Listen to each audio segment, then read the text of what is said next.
दोस्तों, दिनाक्षी short hand में आपका स्वागत है। अगर आप चैनल पर नए हैं तो चैनल को सब्सक्राइब करें और बेल आइकन ज़रूर दबाएं।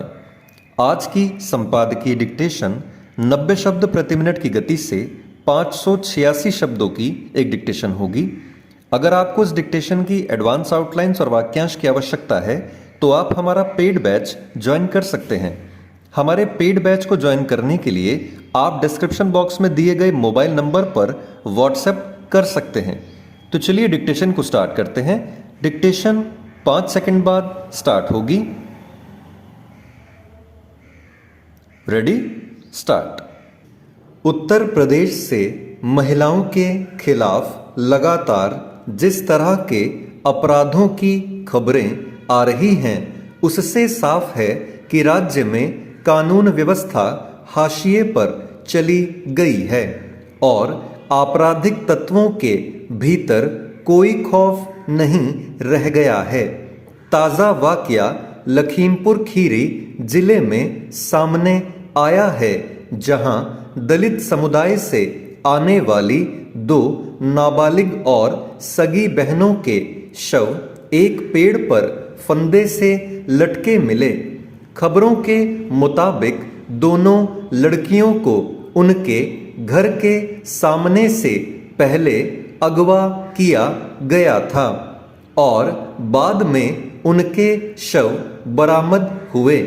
हालांकि पुलिस ने गुरुवार को यह भी बताया कि उन्हें फंदे पर लटकाने से पहले उनसे बलात्कार किया गया और उनका गला घोंटा गया था।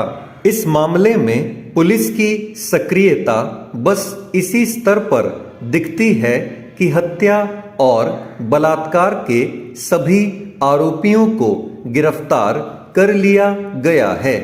अब इस घटना को लेकर कई तरह की आशंकाएं जताई जा रही हैं, मगर सवाल है कि आखिर वे कौन सी परिस्थितियां हैं जिसमें आपराधिक प्रवृत्ति वाले लोगों की हिम्मत इस कदर बढ़ गई है कि वे राज्य में जघन्य अपराध करने से भी नहीं हिचक रहे। यह बेवजह नहीं है कि राज्य में भाजपा सरकार की कार्यशैली और घोषित दावों के उलट कानून व्यवस्था के मोर्चे पर प्रत्यक्ष दिखती नाकामी पर विपक्षी पार्टियां तल्ख सवाल उठा रही हैं। लखीमपुर खीरी की घटना के बाद पुलिस ने यह दावा किया कि दोनों बहनों की 2 आरोपियों से दोस्ती थी और जब शादी का दबाव पड़ा तो दोनों की हत्या कर दी गई।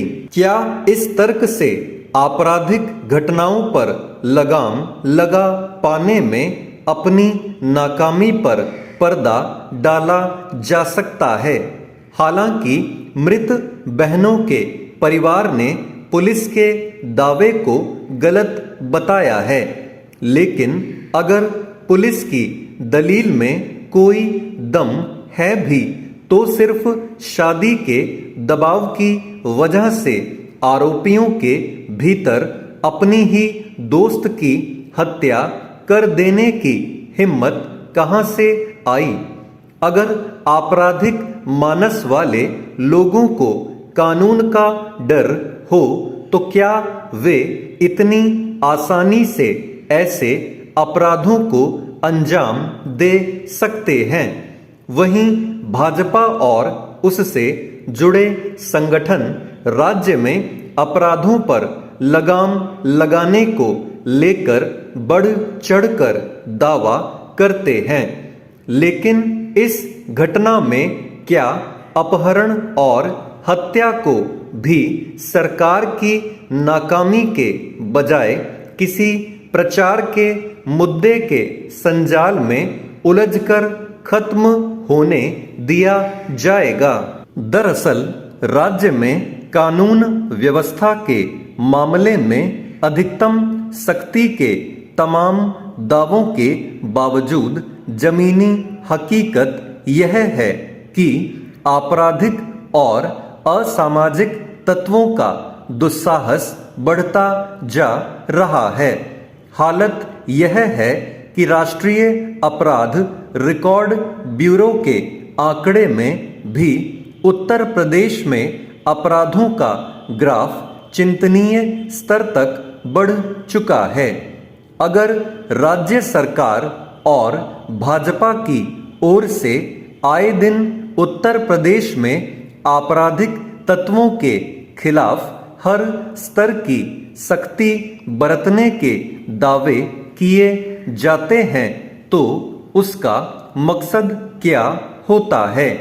हाल ही में पीलीभीत में भी एक दलित नाबालिग के घर में घुसकर उससे सामूहिक बलात्कार के बाद उसे जिंदा जला देने की दहला देने वाली घटना सामने आई थी। लखीमपुर खीरी की घटना ऐसे अपराधों की अगली कड़ी भर लगती है।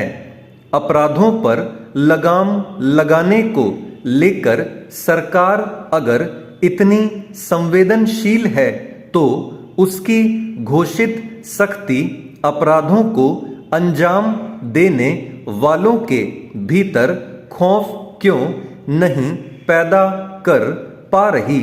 खास तौर पर सामाजिक रूप से कमजोर तबकों और महिलाओं के खिलाफ अपराधों का जैसा सिलसिला देखने में आ रहा है, उससे तो लगता है कि राज्य में अपराध को खत्म कर देने के दावों में इन तबकों को न्यूनतम सुरक्षा मुहैया करा पाना शामिल नहीं है। स्टॉप।